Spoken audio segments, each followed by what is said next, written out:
اب آتے ہیں سب سے پہلے والے پورشن کے اوپر، جس طریقے سے جمعے کے دن افضلیت والے کاموں میں سے نبی علیہ السلام نے فرمایا کہ تمام دن اللہ کے دن ہے، اور جمعے کا دن جو ہے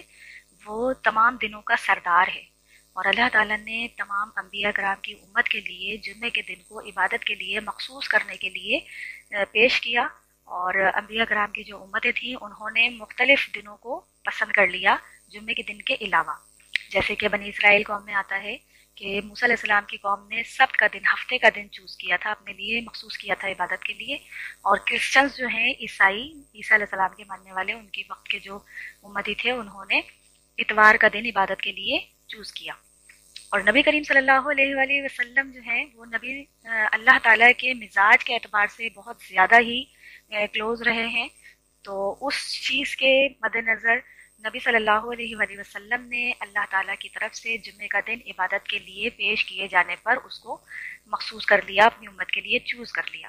اور پھر جمعے کے دن سب سے افضل ترین کام جو ہے وہ ہے جمعے کی نماز کا اہتمام۔ جمعے کی نماز کی فضیلت اتنی زیادہ ہے کہ اللہ تعالیٰ نے جمعے کی نماز، جو ظہر کی نماز ہے، ظہر کی نماز کی فرض رکعت جو ہے وہ 4 ہیں، 4 رکعات میں سے جمعے کے دن ادا کیے جانے کے لیے اللہ تعالیٰ نے 4 کو آدھا کر دیا۔ جمعے کی فرض جو رکعت ادا کی جائیں گی جماعت کے ساتھ وہ 2 رکعت ہیں، اور جو 2 رکعت باقی رہ جاتی ہیں اس کے ایکویلنٹ اللہ تعالیٰ نے 2 خطبوں کی فارم میں نبی علیہ السلام کو پرفارم کرنے کے لیے ہدایت فرمائی۔ تو اس سے جمعے کی اہمیت کا اندازہ لگایا جا سکتا ہے، اور سب سے بڑی جمعے کی جو اہمیت آتی ہے قرآن مجید میں، ایک سورت ہے سورہ جمعہ کے نام سے،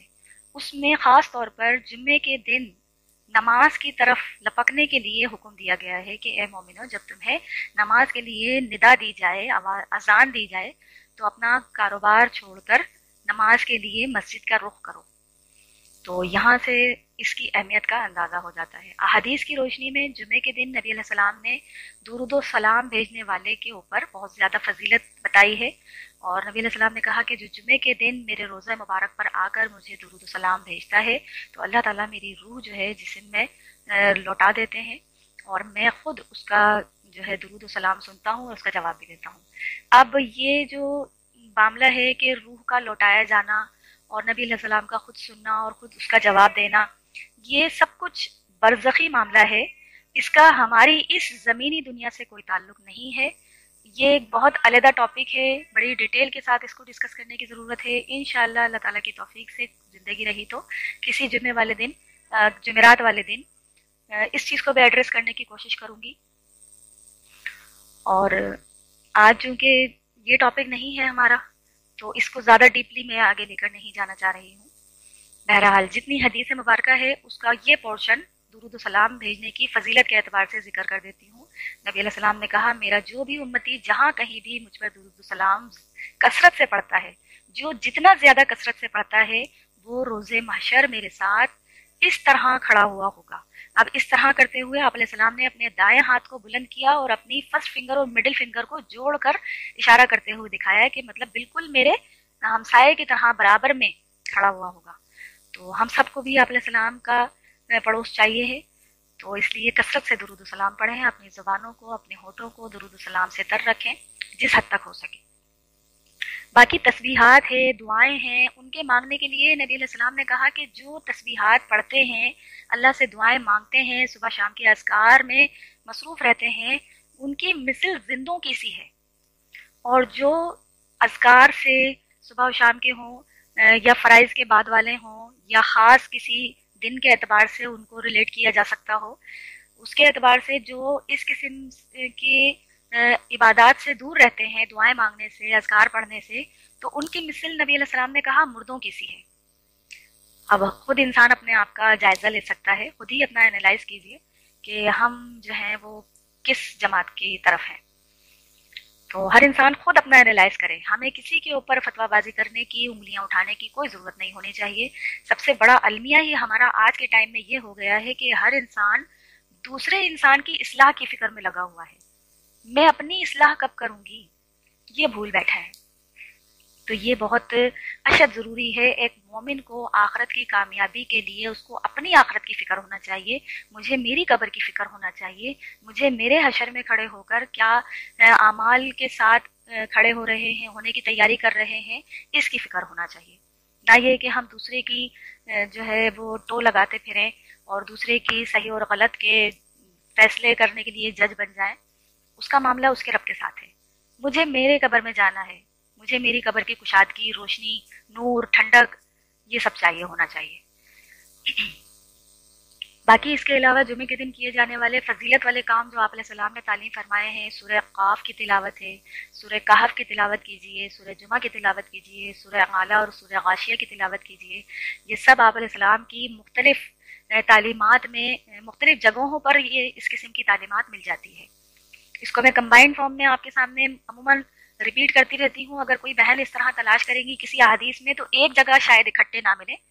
لیکن یہ اس اعتبار سے آپ علیہ السلام نے امت کو تعلیم فرمائی ہے کہ جمعے کے دن غسل کیا جائے، اور ایک مومن کے لیے یہ اس کے لیے بہتر ہے کہ وہ 8 دن میں اپنے جسم کا میل کچیل صاف کرے۔ تو 8 دن کبھی بھی اس کے مکمل ہو رہے ہوں وہ کر سکتا ہے، اور جمعے کے دن اگر غسل اتارا جائے تو زیادہ افضل ہے۔ اور اس کے علاوہ سر میں تیل لگانا ہے، آنکھوں میں سرما لگانا ہے، مرد حضرات کے لیے کپڑوں میں خوشبو لگانا وغیرہ کے عمل کرنا، یہ فضیلت والے کام ہیں۔ اور جمعے کا دن چونکہ جیسے اسلامی دن ہوتا ہے وہ مغرب کے وقت کے بعد سے اسٹارٹ ہو جاتا ہے، اور اگلے دن یعنی کہ جمعرات جو تھرسڈے ہے اس کی غروب آفتاب سے لے کر جمعے کے دن غروب آفتاب سے پہلے پہلے تک کا وقت رہتا ہے، جمعے کا دن شمار کیا جائے گا یہ۔ تو اس میں تسبیحات کبھی بھی پڑھ سکتے ہیں۔ میری ایک بہن نے سوال پوچھا تھا